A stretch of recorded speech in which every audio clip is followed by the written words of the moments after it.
নমস্কার, আমি উত্তীয় সেন। আজ একটি অত্যন্ত গুরুত্বপূর্ণ বিষয় নিয়ে আলোচনা করব। তাই জন্য আমি সবাইকে অনুরোধ করছি যে সম্পূর্ণ ভিডিওটা দেখবেন। এমন একটি সময়ের মধ্যে বসবাস করছি, যেই সময়ের মধ্যে ভীষণ টালমাটালের মধ্যে দিয়ে আমরা যাচ্ছি। সমগ্র পৃথিবীব্যাপী এই টালমাটাল চলছে। কোথাও যুদ্ধ, কোথাও অরাজকতা, কোথাও বিদ্বেষ, হিংসা, এইগুলি অত্যন্তভাবে বেড়ে গেছে। এবং আমরা যেহেতু কলিকালে বাস করছি বা ঘোর কলি যেটাকে বলা হয়, এই সময় বলাই আছে যে মানুষের মধ্যে হিংসা, লোভ, কাম এই ধরনের বিষয়গুলি বেড়ে যাবে। কিন্তু আমাদের এই শিল্প জগতে, বিশেষ করে আমি ভারতীয়, যেহেতু ভারতবর্ষের প্রেক্ষাপটে দাঁড়িয়েই আমি এই কথাগুলো বলছি, এই যে 142 কোটি মানুষ বসবাস করছে আমাদের ভারতবর্ষে, এই ভারতবর্ষে যদি 142 কোটি মানুষের মধ্যে যদি আমরা ধরি যে শিল্পের দিকে কজন আছে, আমি তাহলে দেখব খুব সামান্য সংখ্যক মানুষ এই সাহিত্য শিল্পকলার সাথে যুক্ত আছেন। এবং তাকেও যদি আমরা ভাগ করি, তাকেও যদি সেপারেট ভাগ করে দেখি যে চিত্রশিল্পের সাথে কজন আছে, তাহলে তো হাতে গোনা মানুষ পাওয়া যাবে যে যারা চিত্রশিল্পের সাথে যুক্ত আছে। কিন্তু এই যে সার্কেল অব মানুষ যারা চিত্রশিল্পের সাথে যুক্ত বা এই জগতের সাথে ওতপ্রোতভাবে কাজ করছে, তাদের মধ্যে ভীষণভাবে নিন্দা, হিংসা এবং বিদ্বেষ বেড়ে গেছে। আমরা একে অপরকে এত বেশি ক্রিটিসাইজ করতে শুরু করেছি বা একে অপরকে এত বেশি নিন্দা করতে শুরু করেছি। বিশেষ করে আমি যে জায়গাটাকে হাইলাইট করবার চেষ্টা করব, কিছু কিছু ক্ষেত্রে দেখছি এক শিল্পী ডাইরেক্ট অন্য শিল্পীর ওপর আঘাত আনছে, এবং এই আঘাতটি কিন্তু শুধু তার কাজের দ্বারা নয়, এই আঘাতটা আনছে তাদের বাক্যের দ্বারা, একে অপরকে আঘাত করছে। একজন ছবি আঁকছে বা একজন কোনো কিছু করার চেষ্টা করছে, তাহলে কি সেই কাজটা সে ভুল করছে? সেটা কিন্তু নয়। প্রত্যেকটি মানুষ যখন ছবি আঁকছে, বা আজকে দাঁড়িয়ে আমার তো ভীষণ ভাল লাগে, কয়েকটি দিক, ভালো দিকও আছে। যেমন এই লকডাউনের পর থেকে যখন মানুষ করোনা পিরিয়ডটা পেরিয়ে গেল, বহু মানুষ কিন্তু ছবি আঁকার সাথে যুক্ত হয়েছেন। বাড়িতে বসে ছবি এঁকেছেন, যারা চাকরি বাকরি করেন, যারা হাউসওয়াইফ, তারাও ছবি এঁকেছেন।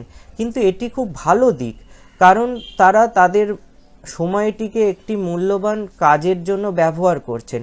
এটি তো অ্যাপ্রিসিয়েট করার ব্যাপার। কারণ কি, ছবি আঁকা হচ্ছে মনের ভাব প্রকাশ করা।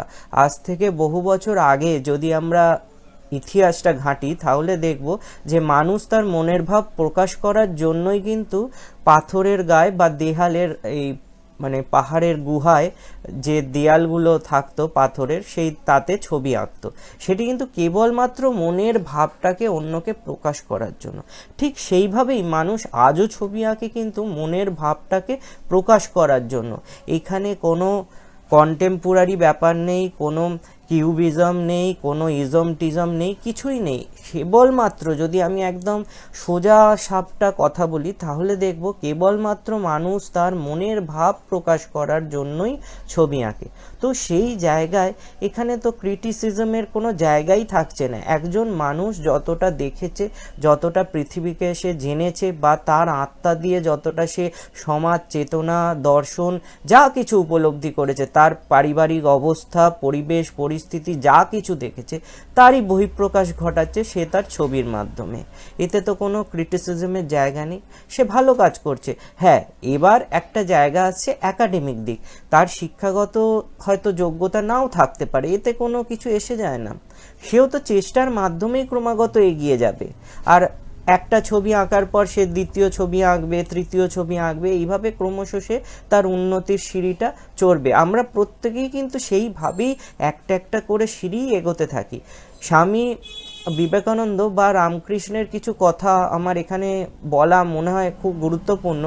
রামকৃষ্ণদেব তার কথামৃতের একটা জায়গায় বলতেন যে যে কথামৃত গ্রন্থটি আছে তাতে একটি জায়গায় বলা আছে যে রামকৃষ্ণদেব বলতেন যে আসল হচ্ছে বাড়ির ছাদে ওঠা। এবার সেই বাড়ির ছাদে আপনি কিভাবে উঠবেন সেটি সম্পূর্ণ আপনার ব্যক্তিগত ব্যাপার। আপনি মই সিঁড়ি দিয়ে উঠতে পারেন, আপনি কাঠের সিঁড়ি দিয়ে উঠতে পারেন, আপনি সিমেন্টের সিঁড়ি দিয়ে উঠতে পারেন, আপনি দড়ি ব্যবহার করে উঠতে পারেন, বা নিদেন পক্ষে আপনি একটি বাঁশ দিয়ে ঠেকনা লাগিয়েও লাফ দিয়ে উঠতে পারেন। সেটি আপনার সম্পূর্ণ ব্যক্তিগত ব্যাপার, আপনি কিভাবে বাড়ির ছাদে উঠবেন। আসল হচ্ছে আমরা আমাদের সাধনাটা কতটা করতে পারছি, সেই সাধনার দিকে আমাদের লক্ষ্য রাখতে হবে। আমাদের ক্রমাগত কাজ করতে হবে। জীবাত্মা থেকে পরমাত্মায় যাওয়ার যে পথটা আছে এটি শিল্পের ক্ষেত্রেও প্রযোজ্য। আমরা আমাদের সৃষ্টি চেতনাটাকে কতটা উন্নত মানের নিয়ে যেতে পারছি, সেটি আমার বয়সে আমি একরকম করব, একটি বাচ্চা শিশু, ধরুন যদি আমার সন্তানের কথা বলি, তার এখন 3-4 বছর বয়স, সে নিশ্চয়ই আমার মতো ছবি আঁকতে পারবে না, এটা সম্ভব নয়। কিন্তু সেও তার মনের ভাব সেই প্রকাশ করছে, আমিও আমার মনের ভাব প্রকাশ করছি। যেহেতু আমি একটু ভাষা টাষা শিখে গেছি, আমি একটু কায়দা কানুনগুলো শিখে গেছি, ওই জন্য আমার আঁকাটা হয়তো একটু সংগঠিত বা একটু পরিণত। সে ওইগুলো এখনো জানেনি বা শেখেনি বা সেই পথটা সে চলেনি, সেই জন্য তার ওইগুলো একটু অপরিণত, কিন্তু দুজনেই কিন্তু আলটিমেট একই কাজ করছি, একই দিকে যাচ্ছি। এই বিষয়টা আজকের দিনে ভাবা খুব দরকার। আর আমরা আবার দেখছি কিছু শিল্পীর মধ্যে মানে কথা কাটাকাটি হচ্ছে বা দ্বন্দ্ব চলছে। দেখুন, আমি কর্মসূত্রে যেহেতু ছবি আঁকার সাথে যুক্ত, এবং আমাকে বহু মানুষ প্রত্যেক দিন ফোন করেন, অন্তত 2-3 জন তো ফোন করেনই প্রত্যেক দিন। আমি প্রত্যেকের সাথে সময় দিয়ে কথা বলি, এবং যখন কথা বলি আমি একটাই পয়েন্ট ফাইন্ড আউট করতে পেরেছি তাদের মধ্যে সব সময় দেখছি একে অপরকে হিংসা করার প্রবণতা প্রচণ্ডভাবে বেড়ে গেছে। কেউ কারুর ভালো সহ্য করতে পারছে না। আবার সাবজেক্টের দিক দিয়েও যদি দেখেন, সাবজেক্ট চুজ করাটাও কিন্তু একটা ব্যক্তির, মানে যে ছবি আঁকছে বা যে গান গাইছে তার কাছেও সেটি কিন্তু সম্পূর্ণ ব্যক্তিগত ব্যাপার। সে ক্লাসিক্যাল করবে বা সে ফোক করবে বা সে মডার্নিজম করবে বা সুরুলিজম করবে বা এক্সপ্রেশনিজম করবে, কি করবে বা ইমপ্রেশনিজম করবে, যাই করুক না কেন সে তার নিজের চেতনায় করবে। এখানে তো কেউ কারুরকে বলতে পারে না, মানে কেউ কারুর ওপর দোষারোপ করতে পারে না। এই দোষারোপ করাটাও ঠিক নয়। কারণ কি, শিল্পীরাই যদি শিল্পীদের মধ্যে এত বিদ্বেষ পোষণ করে বা একে অপরের প্রতি এত ক্ষোভ প্রকাশ করে, তাহলে তারা কি করে সৃষ্টি করবে? সৃষ্টি তো একটি সাধনা, এটি একটি ঈশ্বর সাধনার মতো। এইটাকে মনের পবিত্রতা না থাকলে সে কি করে সৃষ্টি করবে? আবার দেখুন, এমন অনেক মানুষ দেখছি যে অন্যের ছবিকে খারাপ বলছে। কেন খারাপ বলছে? এই খারাপ বলাটার অধিকার তাকে কে দিয়েছে? কেউ কাউকে অধিকার দেয়নি অন্যের ছবিকে খারাপ বলার বা তার সম্বন্ধে খারাপ কিছু বলার। কারণ কারুর যদি অ্যানিমেল আঁকতে ইচ্ছে করে সে অ্যানিমেল আঁকবে, কারুর যদি মানুষ আঁকতে ইচ্ছে করে সে মানুষ আঁকবে, কারুর যদি কোনো অ্যাবস্ট্রাক্ট ফর্ম আঁকতে ইচ্ছে করে সে অ্যাবস্ট্রাক্ট ফর্ম আঁকবে। যে যেমন করে তার পথ চলতে চায় সেমন করেই পথ চলবে। এখানে কোনো বাধ্যবাধকতা নেই, কোনো গ্রামার লেখা নেই যে ইতিহাসের খাতায় বা আমাদের আইনে কোথাও লেখা নেই যে আপনি এই ছবি আঁকলে আপনি শিল্পী নন বা আপনি ওই ছবি আঁকলে আপনি শিল্পী হবেন। এটা আমাদের ভারতীয় আইনে এমন কোথাও লেখা নেই।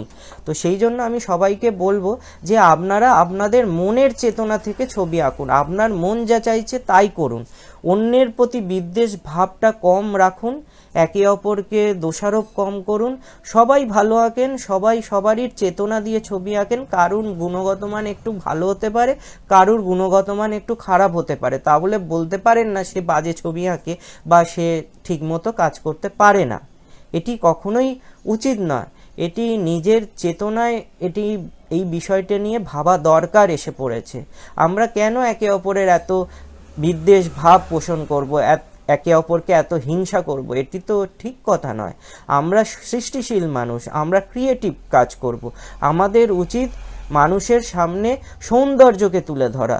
আমাদের কাজ এই নয় যে হিংসা বিদ্বেষ দীন ভাব পোষণ করা। আমাদের কাজের মাধ্যমে মানুষ যেন সত্যকে দেখতে পায়, সমাজকে দেখতে পায়, বাস্তবতাকে দেখতে পায়, প্রাকৃতিক সৌন্দর্যকে দেখতে পায়, যে যেভাবে প্রকাশ করতে চায় সেটিকে দেখতে পায় যেন। এবার এসে যাই একাডেমিক দিকটা দিয়ে। একাডেমিক দিক দেখুন, কারুর স্ট্রং হবে, কারুর সেটি একটু লুজ হবে। এটি হতেই পারে, কেউ একটু প্রথাগতভাবে শিখেছে, তার একটু হাতের আঁকা স্ট্রং হবে, আবার কেউ হয়তো প্রথাগত শিক্ষা পায়নি, তার হাতের আঁকা একটু উইক হবে। এটি হতেই পারে, কিন্তু সে যখন ক্রমাগত কাজ করে চলবে বা সে যদি সঠিক পথে নিজের চেষ্টার দ্বারা নিজের উন্নতি করার চেষ্টা করে, সে নিশ্চয়ই একদিন ভালো ছবি আঁকতে পারবে বা তার নিজের মতো সৃষ্টি করতে পারবে। এটি ভালো ছবি আঁকাটাও ঠিক যুক্তিসঙ্গত কথা হলো না, সেই জন্য আমি বলবো সে নিজের মতো ছবি আঁকতে পারবে। তাই একে অপরকে বিদ্বেষ না করে চলুন আমরা একসাথে ভালো কিছু কাজ করার চেষ্টা করি, নতুন কিছু সৃষ্টি করার চেষ্টা করি, এগিয়ে চলি। একে অপরকে দোষারোপ না করে আপনার মধ্যে যদি কোনো ভালো জিনিস থাকে সেটি সাধারণ মানুষের মধ্যে বা সবারই মধ্যে, 142 কোটি মানুষের মধ্যে সেটি প্রসার করার চেষ্টা করুন। না, এটা না করে যে অপরকে দোষারোপ না করে। এই দোষারোপ করলে কি হয়, এবার একটু অন্যরকমভাবে ব্যাখ্যা করি বিষয়টা। একটু লং ভিডিও হচ্ছে, কারণ দেখুন কথাগুলি বলার দরকার আছে। কারণ কি, দেখুন আমরা একে অপরকে যদি দোষারোপ করি, এতে কি হয়, আমাদের নিজেদেরই কিন্তু ঊর্জা নষ্ট হয়। আমাদের শরীরের মধ্যে পজিটিভ এবং নেগেটিভ ঊর্জা বসবাস করে। আপনি যখন অন্যের খারাপ দিকটা বারবার তুলে ধরবেন, এতে কিন্তু আপনি আপনার নিজেরই আইডেন্টিটি তার সামনে প্রকাশ করবেন। মানুষ বুঝতে পারবে যে আপনি ওর প্রতি হিংসাপরায়ণ বা আপনার অনেক নেগেটিভিটি আছে, তাই জন্য আপনি অন্যের নেগেটিভ দিকটা খুঁজে ধরার চেষ্টা করছেন। এর থেকে যদি আপনি মন খুলে অন্যের প্রশংসা করেন, অন্যের ছবিকে বলেন, বাহ, একবার বলে দেখুন, বাহ, খুব ভালো কাজ করেছো, খুব ভালো ছবি এঁকেছো, তুমি আরও ভালো আঁকবে। আপনি হয়তো জানেন তার কিছু হয়তো ভুল ত্রুটি আছে, কিন্তু আপনি তার সামনে বলবেন, বাহ, তুমি খুব ভালো কাজ করেছো, আমি চাই আরও ভালো কাজ তুমি করবে। তাহলে কিন্তু সে ইন্সপায়ার্ড হবে, সে আপনার পজিটিভ দিকটা পাবে, আপনার যে পজিটিভ শক্তিটা আছে তার মধ্যেও একটু পজিটিভ ঊর্জাটা তার মধ্যেও প্রসারিত হবে, সেও পজিটিভ কাজ করার সাহস পাবে, শক্তি পাবে। কারণ আপনি যখন এত দিন ধরে একটি শিল্প জগতের মধ্যে বিরাজ করছেন, বা কারুর 17 বছরের এক্সপিরিয়েন্স, কারুর 25 বছরের এক্সপিরিয়েন্স, বা কারুর 50 বছরের এক্সপিরিয়েন্স ঘটে গেছে শিল্প লাইনে বা ছবি আঁকার জগতে, আপনার তো কাজ পজিটিভ ঊর্জা ছোট ছোট বাচ্চাগুলোর মধ্যে প্রচার করে দেয়া বা সম্প্রসারণ ঘটানো, তাদের মধ্যে পজিটিভ শক্তিটাকে প্রকাশ করে দেয়া। আপনি কখনোই এমন কাজ করবেন না যেটি অন্যের মনে লাগে, মনকে আঘাত করে। দেখুন, একটি মানুষ অনেক ভালোবাসা নিয়ে, অনেক যত্ন নিয়ে, তার চেতনা নিয়ে একটি ছবি আঁকে বা ছবি আঁকার চেষ্টা করে, সে তার মনের ভাবটাকে প্রকাশ করার চেষ্টা করে। এবার যদি তাকে আপনি ধরুন, সেই ছেলেটি সেই কাজটি বা মেয়েটি সেই কাজটি 5 দিন ধরে করেছে অনেক শক্তি, ভালোবাসা, প্রেম নিয়ে, তখন আপনি যদি হঠাৎ করে তাকে বলেন, তুমি কি ছবি এঁকেছো, বাজে ছবি এঁকেছো, তার তো আঘাত লাগে, তার মনে আঘাত লাগে, তার পজিটিভ ঊর্জাটা নষ্ট হয়ে যায়। এটি করা ঠিক নয়। সবসময় সবাইকে পজিটিভ ঊর্জা প্রদান করার চেষ্টা করা উচিত। আমাদের ভারতীয় দর্শন তাই বলে। যদি 6টা দর্শন মেনে চলা হয়, তাহলে দেখা যাবে যে আমরা সবসময় আধ্যাত্মিকভাবে পজিটিভ থাকার চেষ্টা করি। আমাদের দেশ সবসময় সবাইকে গ্রহণ করেছে। বৈচিত্র্যের মধ্যে ঐক্য, এই কথাটি ভারতবর্ষের একটি প্রধান মূল মন্ত্র। তাহলে আমরা কেন একে অপরের প্রতি এত বিদ্বেষ পোষণ করব? আমরা শিল্পী, আমরা ক্রিয়েটিভ লোক, আমরা সবাইকে সাথে নিয়ে পথ চলবো। কারণ কি, আমাদের একে অপরের ভাবের আদান প্রদানের মাধ্যমেই তো আমাদের শিল্প চেতনা আরও জাগ্রত হবে, আরও উন্নত হবে। দেখুন, আরও অনেক কথা এসে যায়, কথার পর কথা আসে। হয়তো এই কথাগুলো শুনে অনেকের হয়তো খারাপও লাগতে পারে, কিন্তু দেখুন, আমি কখনো যে ভিডিওগুলো করি কখনো কাউকে আঘাত করার জন্য করি না। আমি সবসময় চেষ্টা করি প্রত্যেকটি নতুন শিল্পী যারা ছবি আঁকছেন, বা ধরুন যারা পুরোপুরি ছবির জগতের সাথে যুক্ত নেই, কিন্তু তারা তাদের সময় বার করেও ছবি আঁকছেন। আমি সবাইকে সাধুবাদ জানাই, সবাইকে অ্যাকসেপ্ট করি। আমি সবাইকে বলি তোমরা খুব ভালো কাজ করছো, এগিয়ে যাও, পজিটিভভাবে এগিয়ে যাও, এবং যারা সিনিয়র আছে পারলে তাদের থেকে একাডেমিক বিষয়গুলো দেখে নাও, শিখে নাও, আর নিজেদের কাজগুলো নিজের অন্তর থেকে, নিজের ভাবনা থেকে প্রকাশ করার চেষ্টা করো। তাহলেই একটি নতুন জগৎ তোমরা সৃষ্টি করতে পারবে। তো আজ আর ভিডিও বড় করব না, এই বক্তব্য রেখেই আমার ভিডিও শেষ করলাম। সবাই ভালো থাকবেন, সবাই একসাথে এগিয়ে চলুন, সৃষ্টির পথে থাকুন, বিদ্বেষের পথে নয়, হিংসার পথে নয়। সবাই সবারই পাশে থাকার চেষ্টা করুন। ভালো থাকবেন। নমস্কার।